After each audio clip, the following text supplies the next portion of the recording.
In today's video, we are going to be talking about how to close more sales by giving your prospects the element of choice.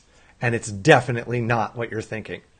But before I forget, if you'd like to have some help with what we're going to be talking about in your business, which is closing more sales and growing your business, all you have to do is go to bookburk.com. And there you'll be asked a couple questions about your business, and then you'll be taken to my calendar, and we can talk about stuff, brainstorm some stuff for your business, and talk about things exactly like we're going to talk about in today's video, which I think you're going to absolutely love.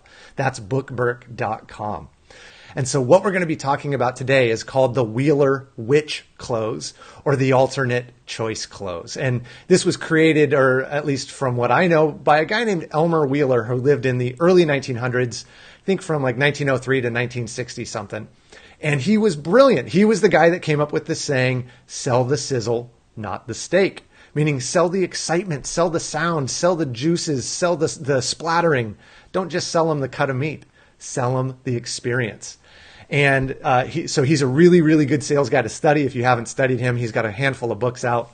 And one of the things that you want to use is the alternate of choice close. And I tell this to my clients because they get to the end of the call and they go through the features and they go through the benefits, and the person has stepped into their life as the new life with their product or service.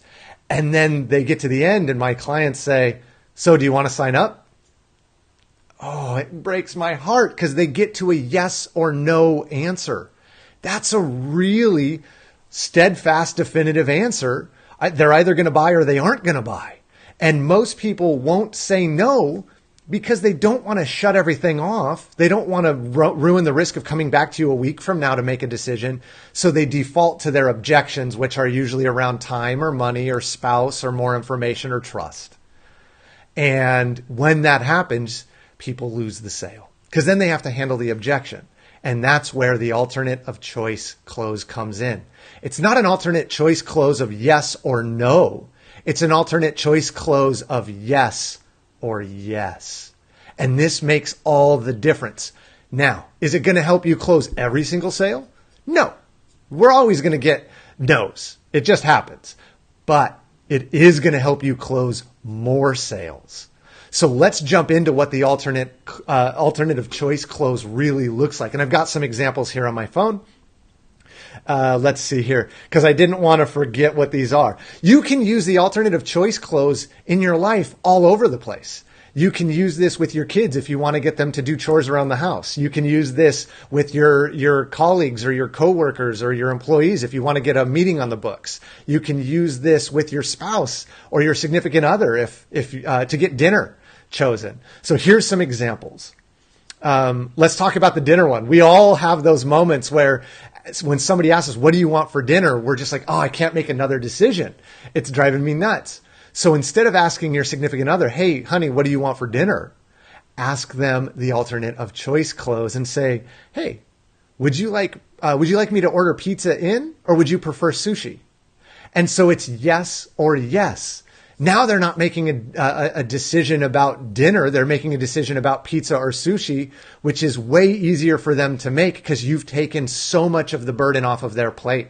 It's not a yes or no. It's a pizza or sushi. And so you're taking on the responsibility for them. You're just running it past them. Another one that we're always familiar with, you probably hear this every time you go out to dinner. Do you want soup or salad? Again, what's really brilliant about this is the server is pre-framing that, yes, you are going to stay and have dinner. And they're just merely asking, hey, do you want soup or salad with that? As opposed to, do you want an entree? Yes or no. Do you want soup? Yes or no.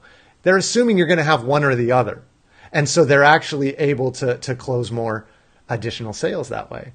Another one for your kids, if you have kids and you want them to do some chores around the house, is, hey, would you like to, hey, little Stevie, whatever your kid's name is, would you like to clean the kitchen or would you prefer to cut the grass? You're not giving them a choice of doing chores, yes or no. You're saying, which one of these two chores do you want to do? Because I want either the kitchen clean or the lawn mowed. And so it works really well. Another one, let's go into, let's say you're a dog trainer and you're dealing with a client who has a dog that's driving them a little nutty. Would you like to get started right away and have a well-behaved pup ASAP? or would you prefer to have your dog stay the way they are? Again, you're giving them a yes or yes choice. It's not a yes or no, but it also kind of twists the knife a little bit because they know their dog is driving them nuts.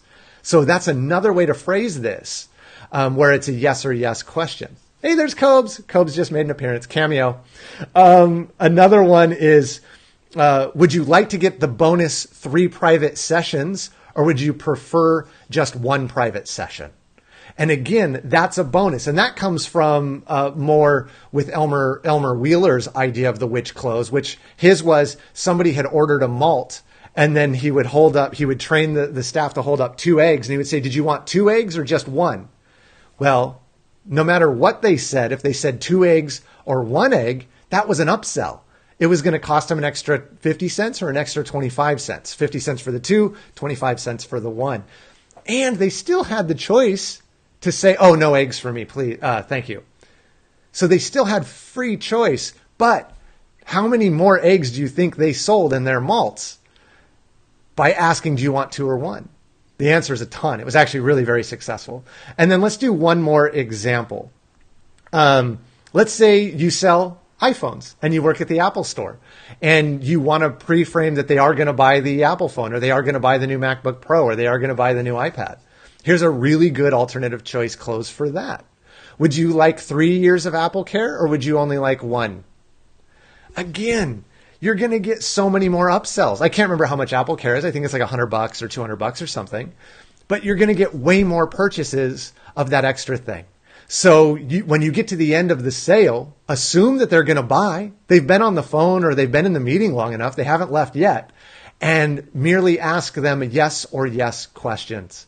You're going to find that you're able to close more sales, and you're going to be able to close more upsells, and you're going to increase your lifetime value customer by giving them 2 positive choices rather than giving them 1 positive choice and 1 negative choice, which is buy or don't buy, because you don't really want the don't buy.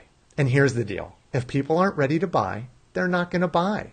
But those people that are ready to buy, but maybe are a little bit scared, it's a heck of a lot easier question to answer between, do you want to buy yes with my Visa card, or do you want to buy yes with my MasterCard? So much easier. So if you'd like some help implementing the alternative choice close, brainstorming some ways that you can use this in your business, all you have to do is go to bookburk.com, answer a couple questions on that page about your business and where you're at, and then you'll be taken to my calendar where you can book a live call with me where we'll brainstorm how to increase your sales, how to close more sales, how to increase your sales messaging, and how to grow that family of prospects and clients and past clients around you so that your business does much better. That's bookburk.com. And before we wrap up today, I want to share a story with you, because even though this stems from Elmer Wheeler, I first learned this when I was in 8th grade, so I would have been 12 or 13, I think, and I had my first sales job as a paper boy. And part of my job was to deliver papers, but another part of my job was to go around various neighborhoods and sign people up for the newspaper subscription. And one of the things that we would ask, especially if it was halfway through the month or if it was near the end of the month, we would do a yes or yes close. And I didn't know this at the time. I just said it because it worked. And the close was this: do you want to start your subscription tomorrow, or would you prefer to start on the 1st of the month? And one more last example to wrap up, if there aren't any questions, is this works really, really well if you're trying to set meetings with prospects, or if you're trying to set meetings with clients, or if you're trying to set meetings with staff or colleagues or friends or family. Give them 2 choices for that. So I can do Tuesday at 3 or Wednesday at 7. Which works better for you? And you'll find it's a much easier question, because all they have to do is look at one of those 2 times and pick the one that works better for them. Trust me, if neither work, they're going to let you know. Unfortunately, neither of those work for me. Can we do some other time? Take the responsibility off their shoulders. They make enough choices as it is. So make it easy for them.